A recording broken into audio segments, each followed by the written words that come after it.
Hello and welcome to my new setup. This is my new recording setup. It is in my room. I used to do it outside, but now I am doing it inside my room because the temperature is getting cold. If this is better, I'm probably just going to do it inside here from now on. But anyway, let's get into some info about the set.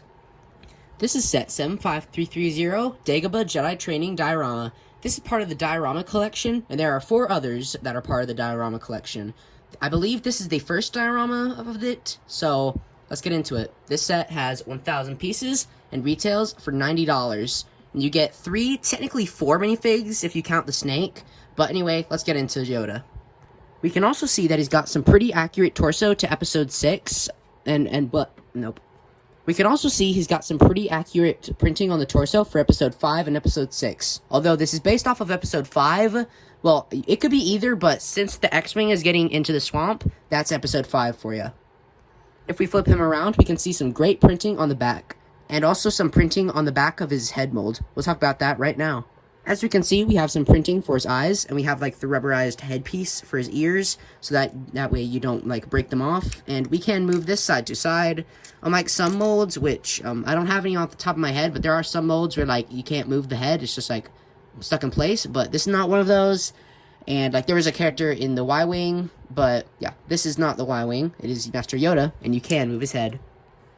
His accessories are his stick. As you can see, he can hold that pretty well. If you have it just like this, he can hold it right on the ground, and he barely has a little room at the top, which is pretty accurate to what we see in episode 5 and 6.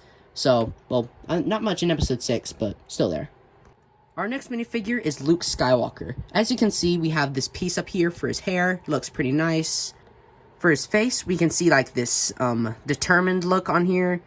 And then flipping him around, we can see some back printing. And we can also see his second face whenever he's like using the Force to pull up his X-Wing out of the swamp.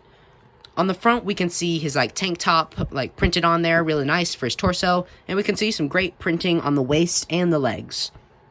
Here's R2-D2. This is kind of my mid figure in this set. We'll find out why in a second. As you can see, they still use these great legs for R2-D2, which really do look good. And there's only one more good thing about R2-D2 in my opinion.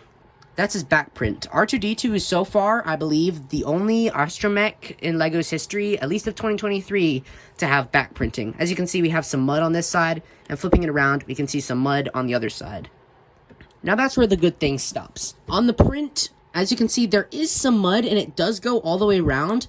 But as you can also see, it like is higher up here, and then it goes down, and it's like barely not cut off. That's definitely an issue for me, and it really just doesn't look good in my opinion. To show you in comparison, this is the 2018 R2. As you can see, the mud's just darker on this one, but the head print is definitely better on the old one, I mean. Because as you can see, like, it's definitely just the tiniest bit upwards, but it's not as noticeable as this one. Because this is definitely, it's definitely just worse in this one, and I think 2018 dome print was better. Although, in 2018, it did not have back printing, so the back printing is definitely what makes this one better, but that at the end of the day, that head print should have just been better. I mean, come on. For $80, I mean, $90 actually, you'd think you could get something that would be pretty good. Now, I was really debating on whether to include the snake in this, but at the end of the day, it is a character. If it was connected to a clip, I would not include it. But it is not connected to a clip. You can just like set it somewhere, just like the minifigures. So I'm gonna include this. This green snake really does look good. We have like its little tongue there, like the rattle part at the end, and this really does look good. And again, it's not really a character. I just thought, you know what? It's not connected to anything. You're just supposed to put it wherever you want. So I was like, might as well include it, because I gotta show you everything. And here's the main attraction, the Dagobah Jedi Training Yoda's Hut.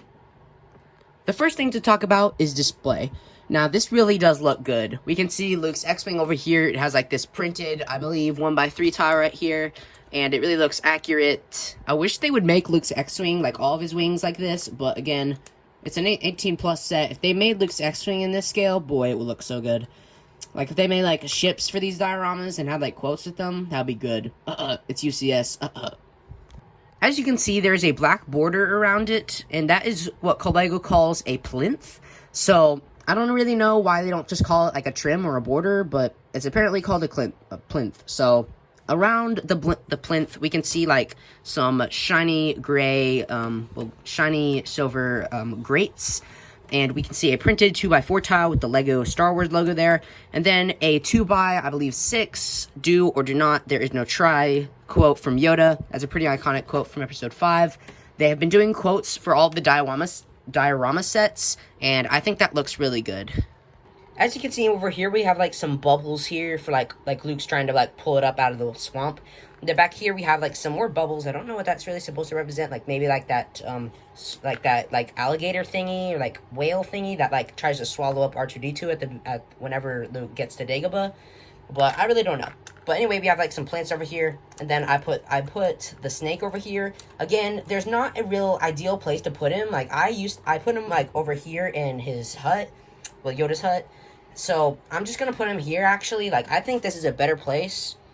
And yeah, I really like that there. And then for the swamp, Lego used the 1x1 square studs, except some of them are actually, well, most of them are flat, but some of them have like the studs on them so that you could place a minifigure. Although I don't really think you're gonna be wanting to put a minifigure on here on the green water unless you have a Lego Jesus. In that case, you could reenact Jesus walking on water, but I don't think you really have Lego Jesus, because Lego has not made one, and I don't think they ever will. We are getting off topic. Anyway, we have some more like greenery, well, somewhat greenery, like some plants up here. Under here, we can actually see there is a little frog back there. Like there's like some roots over here. Let's go ahead and place this right back. There we go. And over here we have like a nice angled piece. They got this angle really good there. It's like not actually connected in under here. It's connected there, but it's like just like slid in place under here. I really like the look of that. And then over here we have like Luke's lantern, and we have like his I don't know, like flashlight, I guess. But like we have boxes there, and that is, in my opinion, the ideal place to place your R2-D2, because I think this is really the best you can do, unless you want to put him like over here, but then his like got water under him. So unless you want to put him over here, then I think like this is probably the best place you're gonna find to put R2-D2, and that's really my ideal place, so I'm gonna put him. Moving on over here, we can see like a step over here, like some more plants over here. We have this little piece, which we'll get to with Luke, and some more plants along here, some places over here. There are some studs where you could like place Master Yoda or Luke, I guess, but that's really not ideal. Now, this is definitely my only downside of this, is that this is supposed to be able to, you know, go into his hut, but if you can see, it's actually too high for him. I mean, you can, like, stuff him in like this. I mean, you can stuff him in like that, but that's not really ideal for him to go in. He's supposed to, like, just walk in. And, of course, I didn't expect it to be small, high enough for Luke, because in the movie, even Luke has to, like, crouch. But I expected it to be tall enough for Yoda. That's definitely my only downside of the set. There might be one more, but I don't think so. Now, here we get to the ideal place of placing the minifigures. So, R2, that's really the main place I would recommend putting him. And then Yoda, like, we have two positions for Yoda. The first, and, well, like, there's two positions for Luke and Yoda. The first is, like, this part right here, so you can, like, move him around. We'll get to the other one in a second. But as you can see, there is this piece right here with, if you have Luke's head like this, we can, like, put him like this and act like he's, like, training with the Force, I guess. But again, like, that kind of looks weird. I mean, if you get it in, like, I guess if you put it, like, this angle, then I guess it wouldn't look weird. But I kind of just don't like him like this, so I usually don't use that piece when I'm displaying it. But what I like to do is, and this is like my preferred, so yeah, that is like one, like having Luke upside down and Yoda over there. But what I like to do is I like to have like Yoda like stand here, like a bit of a curve right there. Try to have his stick on the, actually I put him like right here. Well, wait, no. I'm getting confused, guys, hold on. Okay, I remembered that I actually have his stick in the other hand, so I place him right here and have his stick on the ground like that. Okay, we figured it out. So now what we do is we have Luke with his hand out like this, and I stand him like about right here, I think. Yeah, about right here. We, like, curve his legs like this, and no, we move his leg back like that. We push it in, and then it can look like he's pulling the X-Wing out of the swamp. That was a bit complicated, but it doesn't seem complicated, so we're just going to go with this. now that we have our minifigures helping Luke get his X-Wing out, we're gonna go and take a tour of Yoda's hut, which looks pretty good. We can see on this side, there's like a plume of smoke coming out, and there's like some nice greenery up here. It looks pretty nice. Flipping the model around, we can see the tiny bit of play access that we get in this set.